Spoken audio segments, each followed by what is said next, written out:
Welcome to I Am Sure Sports. I am Omar Stennett. They call me Man's Man. Thank you so much for joining us for one more video. Hope you're doing well wherever you're watching us from. We want to thank all our subscribers. Our channel, our platform continues to grow day by day. We're approaching 2,000 subscribers, and you could be a part of it. All you have to do, if you're watching this video, is to hit the subscribe button. We will certainly appreciate that. You can also support the channel by hitting the like button. The more you like our videos, is the more persons will want to watch our videos. Hey, do that. Do that for me. And I am sure if you cause me to grow, I will cause you to grow. Support the channel. I am sure sports. It's a new work. It's a great work. We're doing a steady work. All right. We are also on Ira Times TV. So you need to check us out there. Great content. We're doing a great series of interviews with legends in Jamaican football. It's called the Legend Corner, so you can check out those videos on our platform. Today I want to give you some JPL update. The JPL is the Jamaica Premier League, and as you know, we covered the JPL extensively in its last season.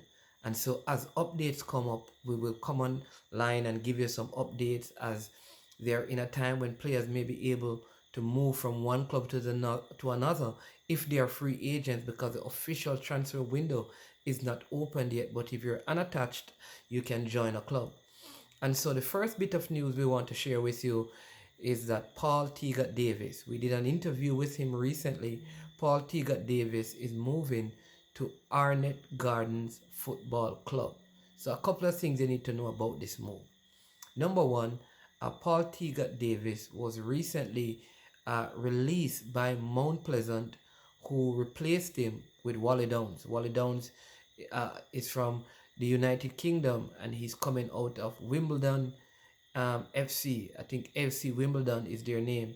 And so he's the man now at Mount Pleasant, and Paul Tegat Davis was released as Mount Pleasant entered the end of the season, heading into the playoff. Obviously, that would have unsettled the club and the players, and so they failed to make it to the final. Very disappointing season. I don't know, even in our interview, Paul Tegat Davis made mention that the best time in his career in terms of financial benefits was his time at Mount Pleasant, and he really wished that he would have been there a little longer. Thought he would have been out of a job. In fact, when he came on the platform, he said, listen, he wanted to be on the platform because people may not remember that he's unemployed in terms of his coaching exploit. Now, so he's moving to Arnett Gardens, which means that the coach who was there, Alex Stamos, is no longer there. I mean, a young coach, this would have been his third season at Arnett Gardens. He also worked with Woolmore's Boys School, the school that he was a part of and attended during his early years or his years in high school. He played for them. And so I don't know if he is going to be back there because they will be participating in schoolboy football this season. I thought he did a good job with a very young team. They finished closer to the bottom end of the table. I mean, at times they look good possessing the ball, but they were a very disorganized team. But you could understand that because he had, like I said, a very young group of players, and looked like he was building something at one point. Also, he had above him, I think, Andre Peart. Andre Peart, as you know, is the head of the recently established GFF coaching school that will help in the certification and improvement of our coaches. So Alex Thomas no longer there. Like I said, he's replaced by Paul Tegat Davis, who has been out of a job for 3 months. Lucky you, Mr. Davis. He previously served at Arnett Gardens and brought them to championship in his close to a championship in his stint there, and so he's going back there now. And with this move, there's a couple of things that I think will happen. All right, I think you will see some old faces coming back to the Arnett Gardens club. I kind of feel like uh, Alex Thomas was more geared towards using younger players as the core of his team. Now I see Paul Tegat Davis as a coach that will have a mixture of youth and younger players.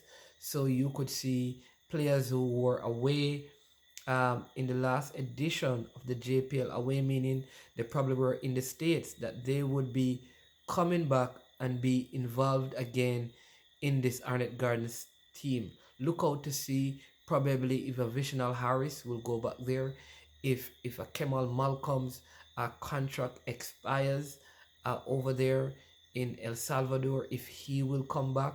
You know, what will happen to a Marvin Morgan? Will he come back to playing football?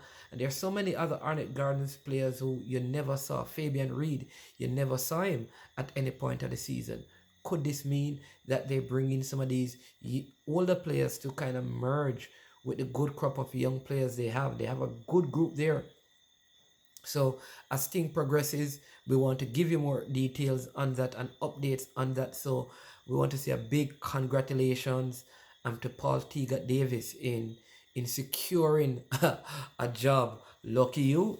There are many coaches out there who were out of a job while you were in a job, and you lost a job and picked up one before they got their first one. So that means that there's something about his coaching acumen that Arnett Garden likes, and he also, like I said, had a stint there before, and this could be the reasoning behind him going there. We also have heard that there's a Rudolph Austin. Yes, Rudolph Austin, who was at Leeds, played in other places in Europe, had a very good time at Leeds, and had some problems, was not able to play. Believe he was in Turkey. He has returned, and he is at Portmore United.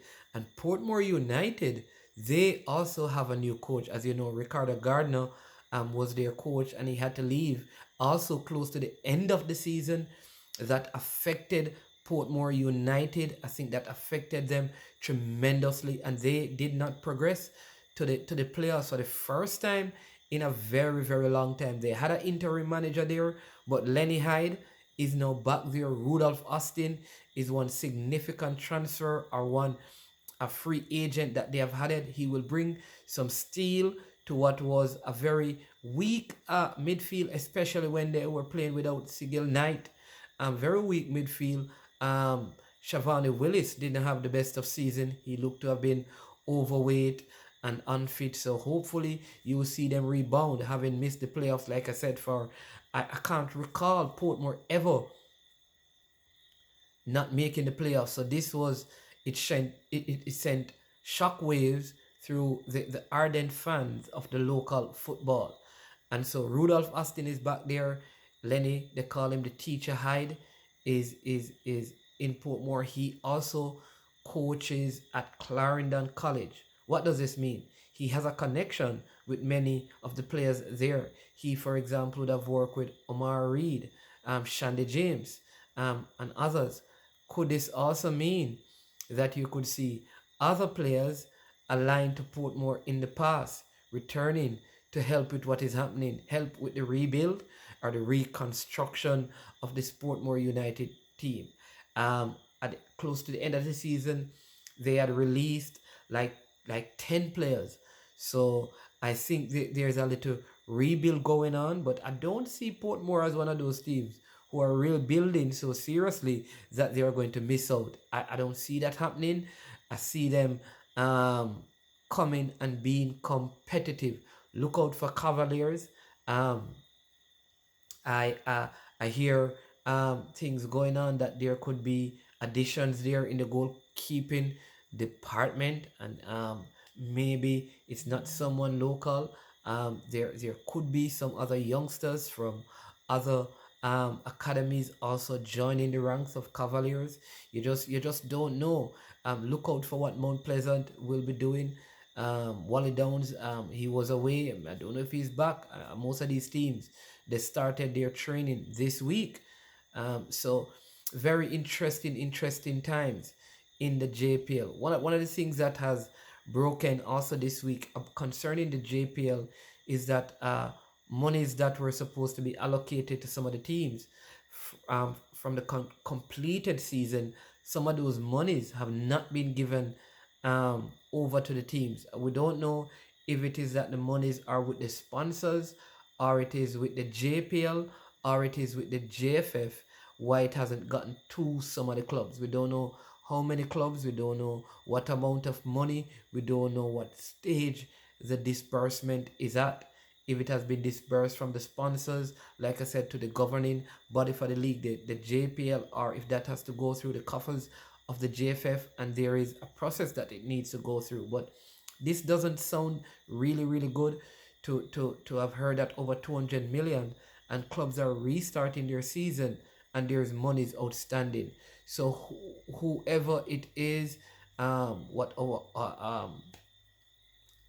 who has the power to, I think we need to ensure that going into the season there are no rumblings or grumblings. That when it comes on to the moolah, the moolah, that the money be sent on to the teams, and so that they can uh, start their programs and do well with their programs, right? You'd also hear that there is an appeal being lodged by Wadaada, because Wadaada, they should have been in a playoff game against Mobile United, because based on how the rule is written, it does appear that Wadada has a very, very good case, and they are willing to fight this all the way to CONCACAF, and if it needs to go to FIFA, they are willing, and based on what I've heard, to put together a legal team to challenge this all the way. So could this further